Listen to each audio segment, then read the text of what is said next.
Hello there, a very happy Friday to you all. It's your host, May, beaming in on this May 30th, 2025.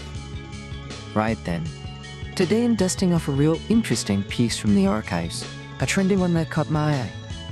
Let's see what we've got here. Effective and efficient land-pass compression of speech foundation models. Using Sparsity-aware Self-pinching Gates, the call is HuBERT-large 5.12608 phone. It's long. Okay, so what's this all about? I hear myself thinking. Well, you know those super smart AI models, the ones that understand speech.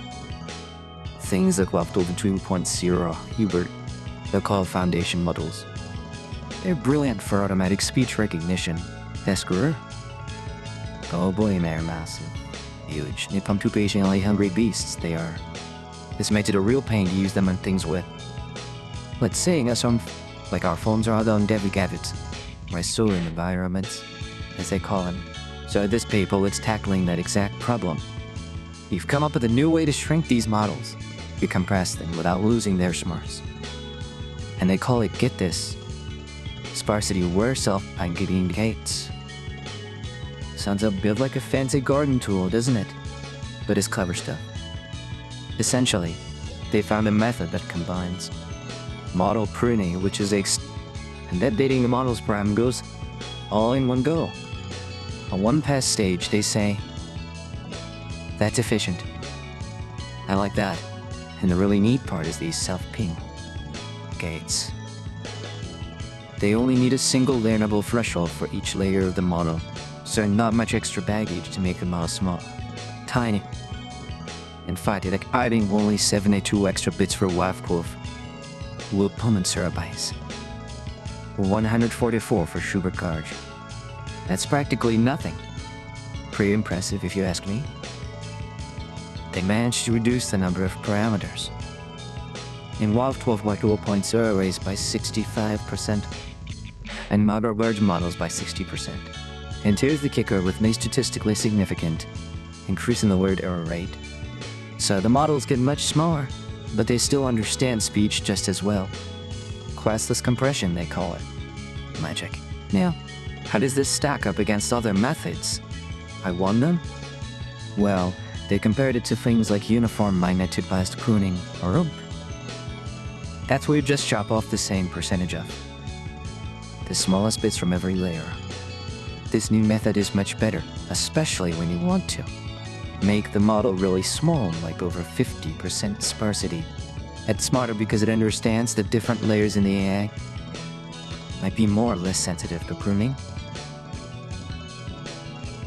It's not a one-size-fits-all approach. Then there's NAS-based and less pruning. Sounds complicated, and it is. It adds a lot more overhead. This self-pinching gate thing is more streamlined, and it gets better results with fewer extra bits needed for the pruning process itself. Plus, their method is faster, reducing model compression time by at least 25% compared to older methods. No need for lots of extra fine-tuning afterwards, which saves a ton of time. Okay, so why should we care? How does this affect our everyday lives? Well, the possibilities are quite exciting, actually. Let's think voice assistants on as smartphones or smartwatches. Imagine Siri or Google Assistant running mostly on your device, responding instantly without always needing to talk to the cloud. That means faster answers and better privacy. Yes, I like the sound of that. Second, how about in-app voice control systems? We know when you're trying to tell your car to navigate somewhere or change the music. Making these systems more responsive and reliable, even in cars that have supercomputers built in. Less shouting the car 5 times perhaps. And third, this could be huge for real-time transcription or translation apps on mobile devices. Think about an app that can quickly and accurately turn speech into text or translate languages on the fly right there on your phone. This will make them so much more accessible and useful, especially if you don't have internet.